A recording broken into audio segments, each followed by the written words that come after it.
রাঙামাটি বিজ্ঞান ও প্রযুক্তি বিশ্ববিদ্যালয় ক্যাম্পাস সেজেছে নবরূপে। প্রতিষ্ঠানের প্রতিটি সম্মেলন কক্ষে চলছে বিভিন্ন গবেষকদের গবেষণার চুলচেরা বিশ্লেষণ, আর মন্ত্রমুগ্ধ হয়ে সেই উপস্থাপনা উপভোগ করছেন শিক্ষার্থী ও ক্ষুদে গবেষকরা, যেখানে স্বাস্থ্যসেবা উন্নয়নে উদ্ভাবন, প্রকৃতি থেকে ঔষধ আবিষ্কার এবং পার্বত্য চট্টগ্রামের উন্নয়ন ও সম্ভাবনা নিয়ে গবেষণাপত্র উত্থাপন করেন বিজ্ঞানীরা।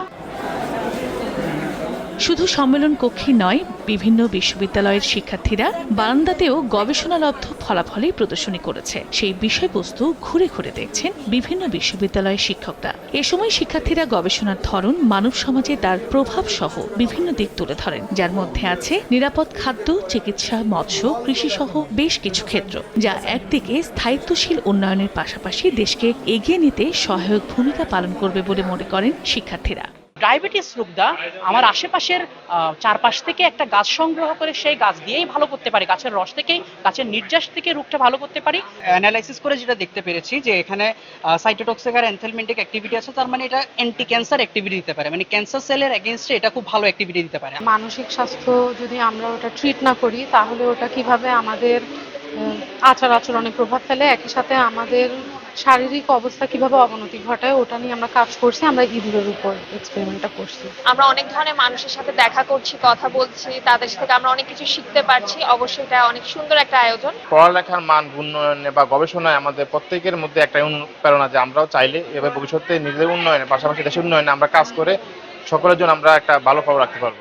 গবেষণাকে এগিয়ে নিতে সহায়তার পাশাপাশি ধারাবাহিকভাবে এ ধরনের আয়োজন করা হলে গবেষণার ক্ষেত্রে ভূমিকা রাখবে বলেও মত গবেষক ও বিজ্ঞানীদের। খাবারের হয়তো প্রাচুর্যতা আছে, কিন্তু এই খাবারটি আসলে নিরাপদ কিনা, খাবারটি নিরাপদভাবে উৎপাদন হচ্ছে কিনা, এটি আমরা প্রতিনিয়ত গবেষণা করে যাচ্ছি। আমরা যারা বিজ্ঞানী আছি, যে কিভাবে নিরাপদ খাদ্য উৎপাদন করা যায় মানুষের ভালোর জন্য।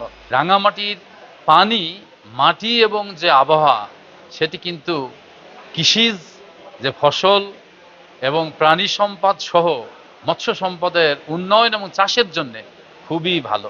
গবেষণা ছাড়া তা কোনো জায়গায় আত্মনির্ভর করা সম্ভব না। আজকের এই কার্নিভালের মাধ্যমে শত শত বিজ্ঞানীদের এই গবেষণাগুলো আমাদের এখানে ভাগ্য ফেরানোর জন্য সামনে ভবিষ্যতে পাথে হয়ে থাকবে। এমন আয়োজনের মধ্যে দিয়ে রাঙামাটি বিজ্ঞান ও প্রযুক্তি বিশ্ববিদ্যালয় তার সক্ষমতার পরিচয় দিয়েছে বলে মনে করেন প্রতিষ্ঠানটির উপাচার্য। সার্টিফিকেট সর্বস্ব জ্ঞান বিতরণটা আমরা করতে চাই না।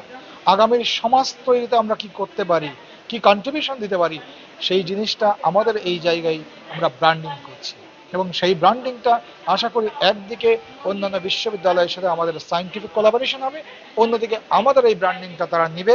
আন্তর্জাতিক বায়োসায়েন্স সম্মেলন ও কার্নিভালের আয়োজক রাঙামাটি বিজ্ঞান ও প্রযুক্তি বিশ্ববিদ্যালয়, যেখানে দেশের বিভিন্ন বিশ্ববিদ্যালয় থেকে ৩ শতাধিক বিজ্ঞানী ও গবেষক অংশগ্রহণ করেছেন। 18 মে কার্নিভালটির শেষ দিন।